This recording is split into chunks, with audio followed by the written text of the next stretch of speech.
Thanks for joining us on Chicago Tonight. I'm Paris Schutz. Here's what we're looking at. A WTTW News analysis finds the city has spent just 29% of the COVID relief money meant to transform Chicago. The push to eliminate subminimum wage expands to all of Illinois. Our Supreme Court hopefully will be doing something in terms of helping our country and preserving democracy. As the nation waits for a ruling about keeping Trump on the ballot, the former president faces a deadline to make his immunity claim. Run to the grocery store, make a trip to the hardware store. Buy a new car? Not so fast. Not on Sunday.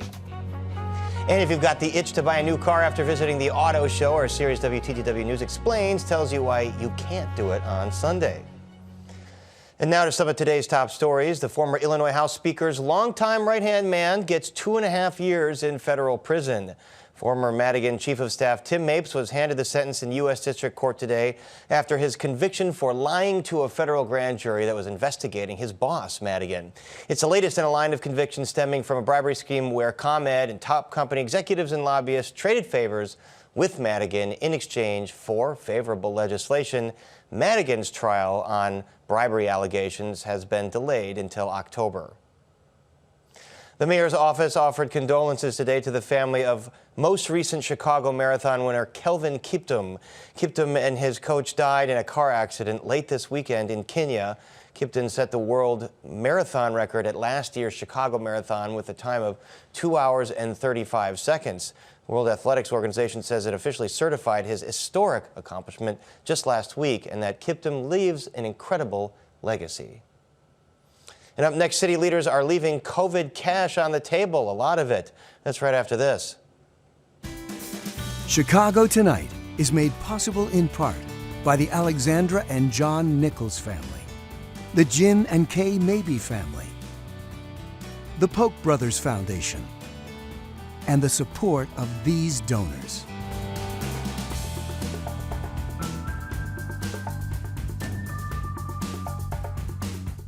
Chicago spent just 29% of the federal relief funds city officials promised to use to strengthen the social safety net after the COVID-19 pandemic by the end of 2023. That's according to a WTTW News analysis of 2 years' worth of reports to federal officials.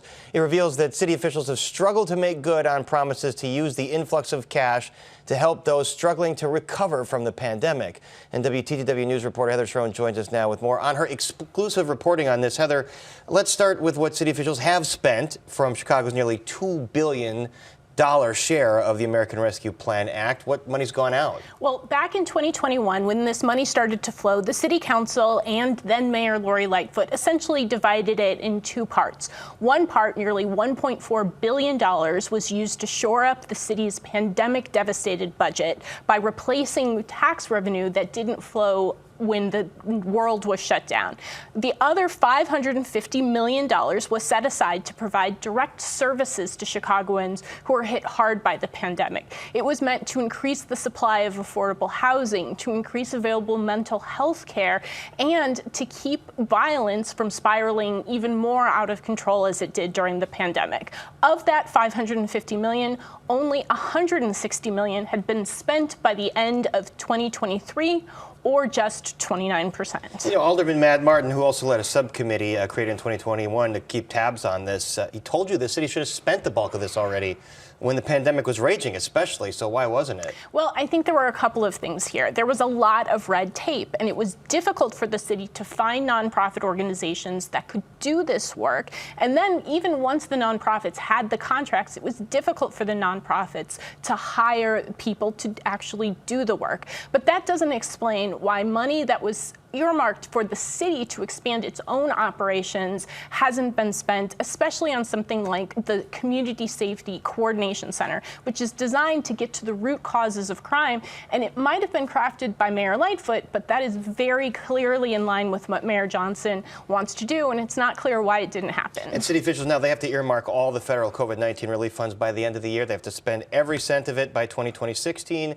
What is the current mayor's plan to do that? Well, Budget Director Annette Guzman told me that one of her first jobs from Mayor Johnson was to fix this program and to make sure that the city didn't have to give up a single red cent of this money back to the federal government. She says that analysis is underway right now, and it will be presented to the city council perhaps as early spring. That will give Johnson a chance to tweak this program, but there's not enough time left for him to overhaul the program that he's now going to be held accountable for implementing, even though it was crafted by his predecessor. All right, Heather Sharon, great reporting. Thanks very much. Thanks, Paris. And you can read Heather's full story on our website. It's all at WTTW.com/news. Up next, a major change could be in the works for many Illinois workers, so please stay with us.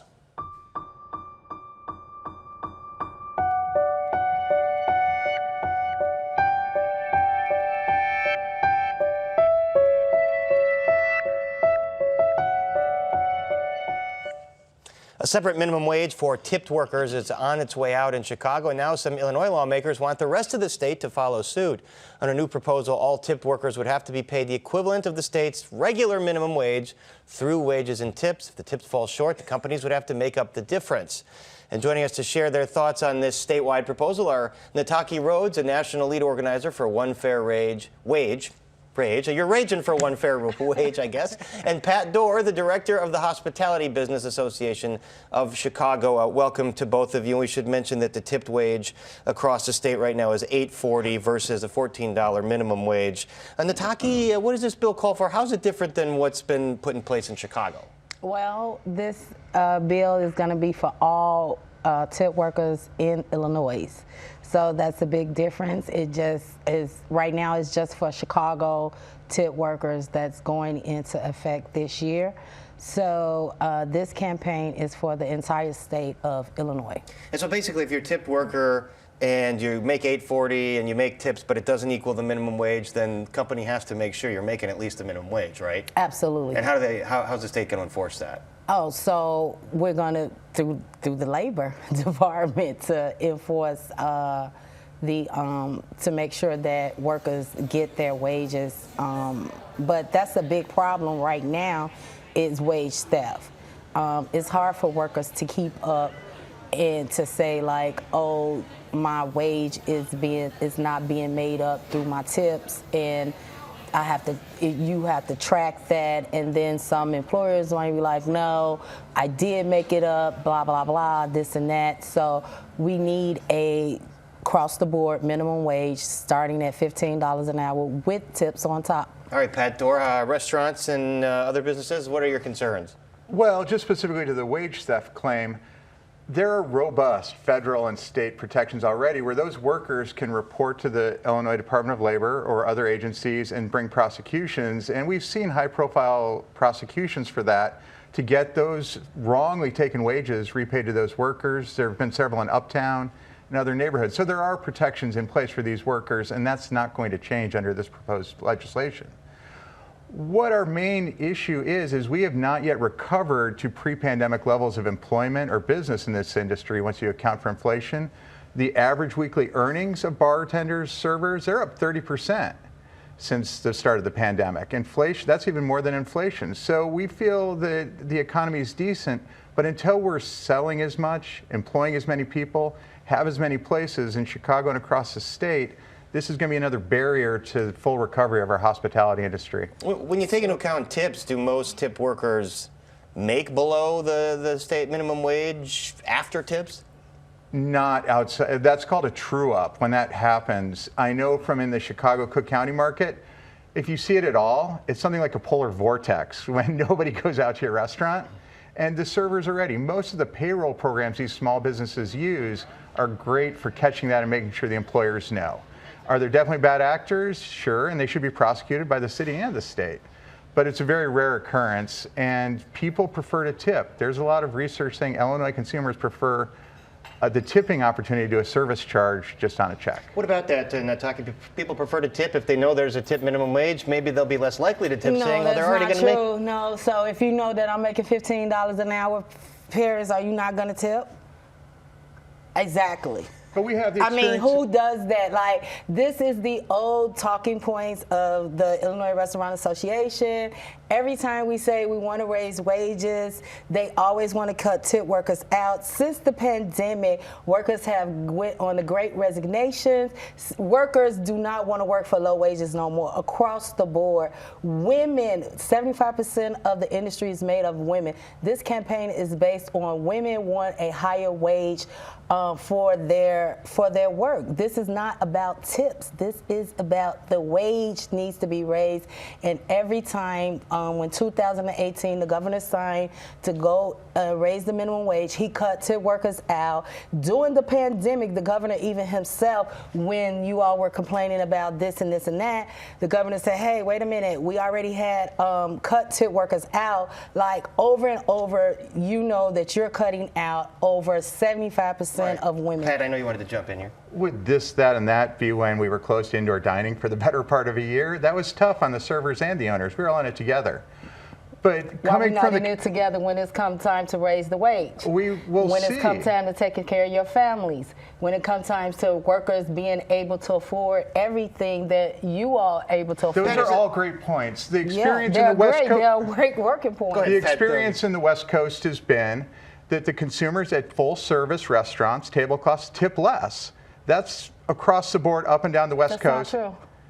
We're going to disagree All right, there. you differ on that. Pat, what about, I mean, could costs be handed down to consumers? And if restaurants or hospitality business have to shoulder We've more had of these costs? exceptional inflation, and my personal opinion is when we get to the $20 taco and burger, we reach a tipping point with consumers where they feel it's too expensive. We have property taxes, we have the highest meal taxes in Chicagoland in the country, and other taxes that all have to be digested. But my longer concern with this proposal... See what you did there, have to be digested, but go forward. My bigger concern here, and the big stomach ache, could be if you look at West Coast employment, we have fewer workers per capita in these industries, even with like Disneyland in California. Your hospitality industry wants good paying workers.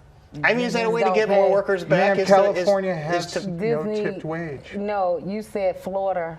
You said Florida. I'm sorry, if I did, I apologize. Oh, I meant okay. California. There's Disneyland, Disney World. No, I don't keep those straight at all. But in California, there's fewer workers per capita in these industries. So the goal, really the difference where we have an honest disagreement is it better paying jobs for slightly fewer people or more good paying jobs for more people? And most small businesses, and we don't have a lot of chain operators, stand on the side of let's employ as many people at a decent wage as we can and punish bad actors. But could this bring more people back to the industry? As I know, it's still not recovered to pre-COVID levels in terms of servers and hospitality workers. Isn't this a carrot to get them back? I don't think so, because the states with the worst, the almost unconscionable sub $3 wage, have brought back far more jobs far faster than us. And whether that was because they reopened faster during the pandemic or not, it's hard to say.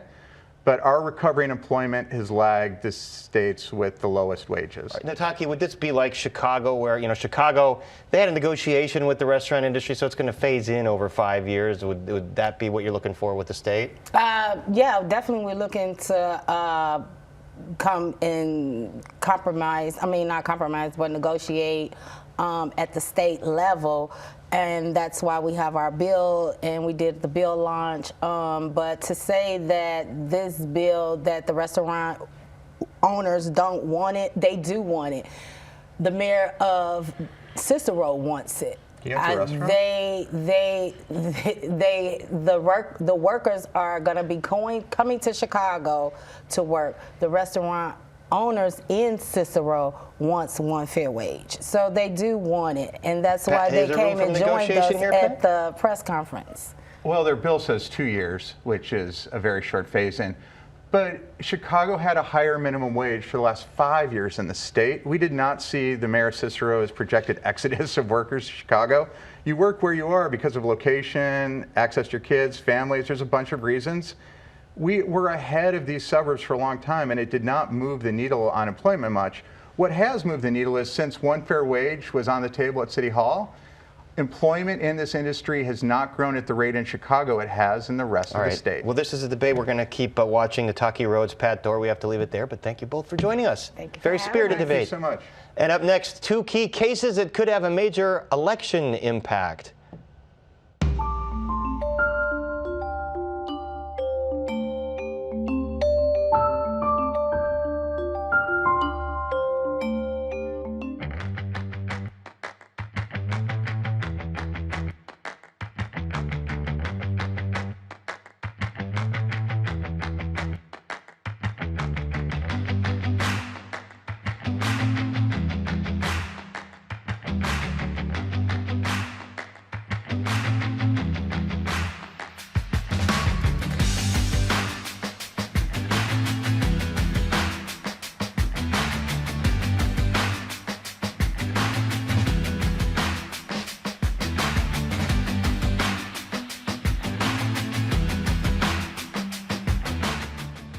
Rest in peace, Bob Edwards. Keeping track of former President Donald Trump's legal troubles can be a full-time occupation. The current Republican frontrunner faces 91 felony counts and multiple civil cases. This past Thursday, he was the subject of Supreme Court hearings over Colorado's ruling to throw him off the ballot based on its reading of the 14th Amendment. Now, what's at stake in this landmark decision and others? Joining us to discuss all of this are Carolyn Shapiro, professor of law and co-director of the Institute on the Supreme Court at IIT's Chicago-Kent College of Law, and Stephen Schwinn of the University of Illinois Chicago School of Law. Welcome, both of you, via Zoom. So I guess we should start here with the fact that the president's team, the former president's team, has officially filed its appeal on this absolute immunity rejection that it got in the January 6th case at the appellate court. They're appealing now to the Supreme Court. Carolyn Shapiro, what's SCOTUS going to do, and when are they going to do it? Well, what the president has actually asked SCOTUS to do is what's called stay the mandate. So the D.C. Circuit said, we're going to issue the mandate. We're going to make this case, our judgment go into effect right away. And what the former president is asking the Supreme Court to do is not let that happen. It's actually not an appeal just yet. So the Supreme Court actually could just deny this application. And I think there's a good chance they'll do that, because this case is not a hard case. This issue is not a hard issue. It's not plausible that he's absolutely immune. And if the Supreme Court just says, we're not even going to entertain that at this time, maybe later there'll be an appeal, whatever, the trial can go forward in the D.C. District Court. And then, so Stephen Schwinn, do you think that SCOTUS might do something like that in relatively short order? And then also speak sort of to the extraordinary argument the Trump team made that somehow that he should have absolute criminal immunity. Oh, my goodness. This is truly a breathtaking argument that the former president has put forward. What he's claiming basically is that a president and former president is absolutely categorically immune from criminal responsibility for acts taken while in office, and for all time thereafter. It's basically a get out of jail free card for anybody elected president anytime. The D.C. Circuit was right to flatly reject that claim and did so in a solid ruling that was unified. It was a per curiam decision not signed by the individual judges, because they were able to come to an agreement about the wrongness of this claim. I do expect the Supreme Court to rule fairly quickly on it, and as Carolyn said, I think it's perfectly plausible that they'll simply just continue to allow this case to go forward. So Carolyn Shapiro, no, go ahead, Stephen. Go ahead and finish there. No, I was just going to say the claim is so breathtaking that the Supreme Court at some point has to reject it. And Carolyn Shapiro, does that mean the former president, he's known throughout his career to delay, to appeal, to try and delay justice in a lot of situations? Is he out of delay tactics here, and would a late March trial date still be possible, do you think? If the Supreme Court acts quickly, I think a late March trial date is realistic, certainly early April. Judge Chutkan, I think, wants to move the case expeditiously, and I think she will. The Supreme Court, there's nowhere to go if the Supreme Court says no here. Now, that's what I think they will do. It's what I think they should do. It's possible they will do something different. And of course, Trump has 3 appointees on that court. Stephen, what about the extraordinary situation if this trial does go forward in March or April, it resolves some point after that? This, of course, we're talking about his role in January 6th in the insurrection. I just wonder if you could sort of speak to the extraordinary nature of having a potentially convicted candidate running for president. Obviously, there's nothing in the Constitution that says he still can't run. No, of course he could still run. The polling suggests that if he were to run after a conviction, that his support would drop dramatically, as we all might reasonably expect. But yes, he could stay on the ballot. All right, let's turn to the case the Supreme Court heard on Thursday for removing Trump from the ballot, brought from Colorado or appealed by the Trump team from Colorado. Let's hear from comments from conservative and liberal justices. They seem to signal they will not remove Trump from the ballot. First, Justice Samuel Alito. There will be conflicts in decisions among the states. The different states will disqualify different candidates. but I'm not getting a whole lot of help from you about how this would not be an unmanageable situation. And here's Justice Elena Kagan. Why should a single state have the ability to make this determination, not only for their own citizens, but for the rest of the nation? Carolyn Shapiro, it certainly sounds like this court is at least unanimously or close to unanimously going to rule with the Trump team and overturn that Colorado ruling. Is that what you anticipate? Certainly what it sounded like after the oral argument. And I think that there are good reasons for the court to try very hard to do a couple of things. One is to issue an opinion that, at least in result, if not in reasoning, is as close to unanimous as they can get. And another is to issue a ruling that actually settles the question of whether he's eligible now, as opposed to leaving it open to hang over the heads of the voters, of the electorate, and ultimately kick it to Congress on January 6, 2025. I think doing that would be extremely dangerous, and I think that they are likely to I hope, will resolve it definitively one way or the other. And Stephen Schwinn, do you believe, given their questions and the tone here, that they're on the right side of the 14th Amendment here, or did Colorado make a pretty compelling case? Well, in my own view, Colorado made an extraordinarily compelling case and a thorough record, a thorough trial, and a very, very thorough opinion. But as Carolyn suggested, I think the court's moving in a different direction here. It's looking to some kind of national uniformity as opposed to a state-by-state approach. And it seems that the court is looking to duck the core question about whether Trump engaged in an insurrection and leave that question instead to Congress. All right, a lot to wade through here. Carolyn Shapiro, Stephen Schwinn, as always, we appreciate you joining us. Thanks so much. You bet. And up next, why a weekend shopping trip for a new car might not be in the cards. But first, we take a look at the weather.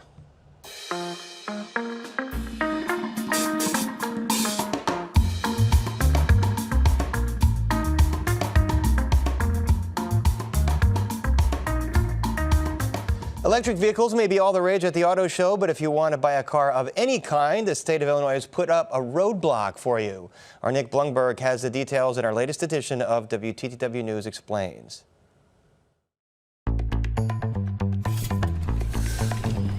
Ah, the weekend. The perfect time to knock a few items off the old to-do list. Run to the grocery store, make a trip to the hardware store.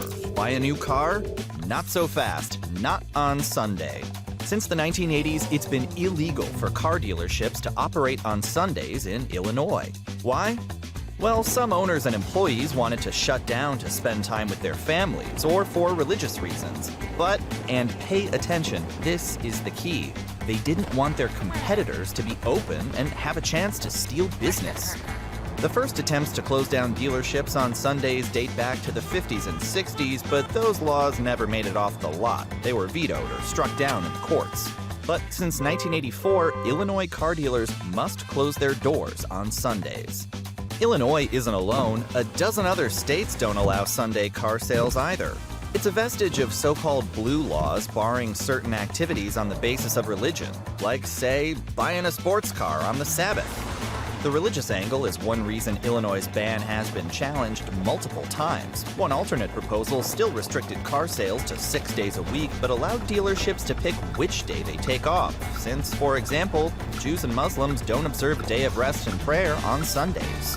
Some pro-business groups argue the law restricts free commerce, but so far, Illinois has kept the Sunday car sale ban on the books and would-be test drives off the roads. So if you're looking for a hot deal on a new set of wheels, you'll have to look on another day.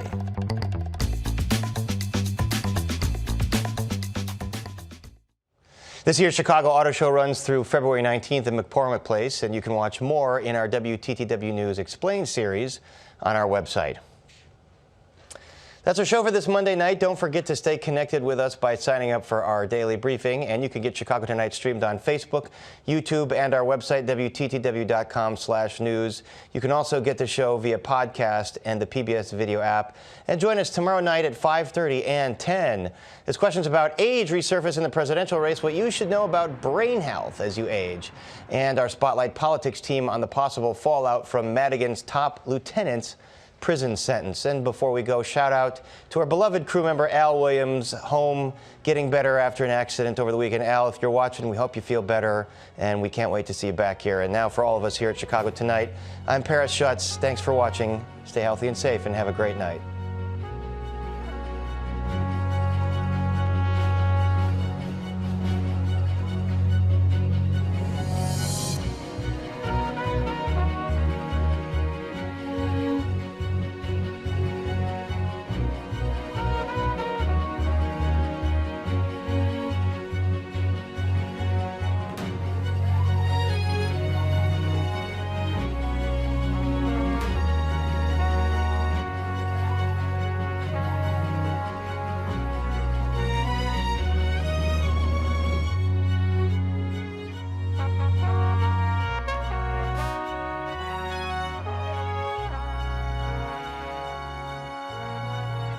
Closed captioning is made possible by Robert A. Clifford and Clifford Law Offices, a personal injury law firm committed to giving back to the community through law and philanthropy.